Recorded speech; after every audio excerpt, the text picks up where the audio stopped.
Indeed, and you might, as a parent or a teacher or a student this morning, still be hearing this.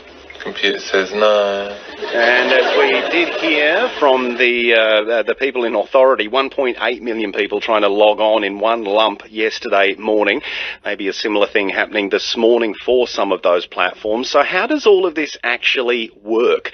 Dr. Ritesh Chugh is a senior lecturer at the School of Engineering and Technology at CQU, and he's with us this morning. Ritesh, welcome back. Thank you, Keir. Thanks for having me.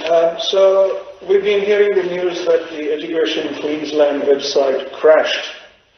Now, it's simple to say that the crash happened because their servers were not catered to deal with such high demand. And as we've heard the Education Queensland Director General Tony Cook say that the website received 1.8 million hits in 30 minutes. But if you try and break that up into smaller statistics, we have around 850,000 students in Queensland. That is both in public and independent schools.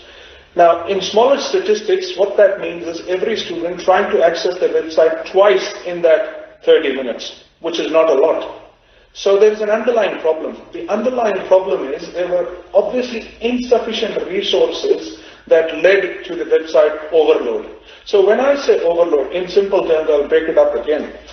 If you have a weightlifter and the weightlifter is meant to lift 100 kilos only, and all of a sudden you put 500 kilos on that weightlifter, what will happen? The weightlifter will not be able to lift the weight and will fall. This is exactly what happened with the Educational Queensland website as well yesterday, and reports that are coming in today also.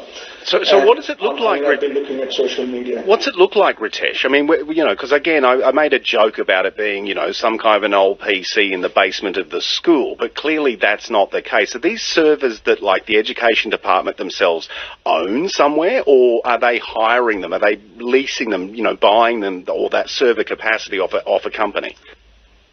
Good question, Keir. Most likely they're hiring them. They'll have their IT vendors, and I think the IT vendors will have a lot of questions to answer in this situation, because the Premier has been saying all along that learning won't be affected. Now, what this also shows is that the IT vendors did not do enough testing in the background.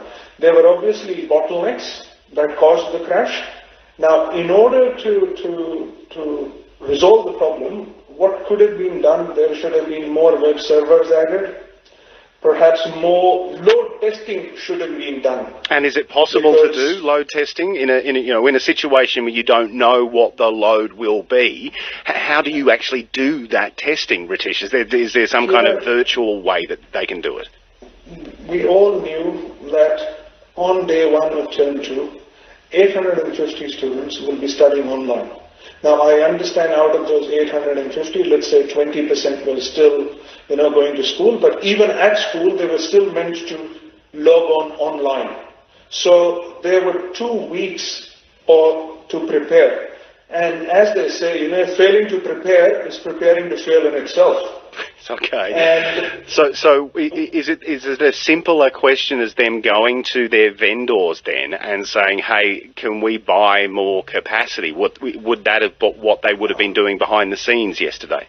That is exactly what they should have been doing, because if that would have happened, these problems wouldn't have arisen in the first place.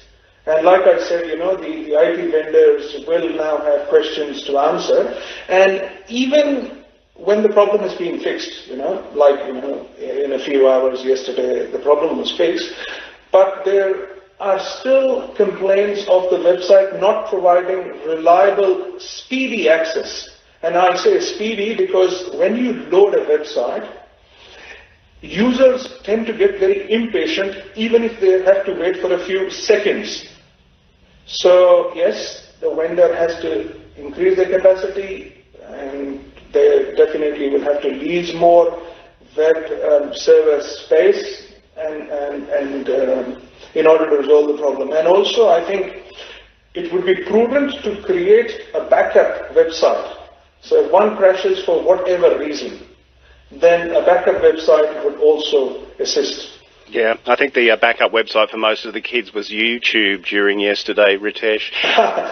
Which is actually good, because see, learning should still continue, and I think we really have to give credit to all the parents and teachers who are doing a phenomenal job under these circumstances. Absolutely. Ritesh, thank you. And here, one thing, if I may add, Sure. one thing that I felt could have been better done yesterday is the website was crashing. What should have been done, there should have been a service status page which would have at least informed people what was going on. Rather than the spinning circle. Blank page. Yeah. Rather than the spinning circle. It's the spinning circle that drives people crazy, I think, more than anything, to be honest. Ritesh, Chugh, this was fantastic advice. I really do appreciate you've helped me to understand a bit more, but at least will also help me to be a bit more patient alongside my children as well. Thank you for your time. Thank you. That is Ritesh Chugh. He's a senior lecturer there, leading the system analysis for the School of Engineering and Technology at CQU. So, yep, all about the vendors that the Education Department presumably hires their server space from, who presumably have been scrambling behind the scenes to add more capacity. It's 19 minutes to 9.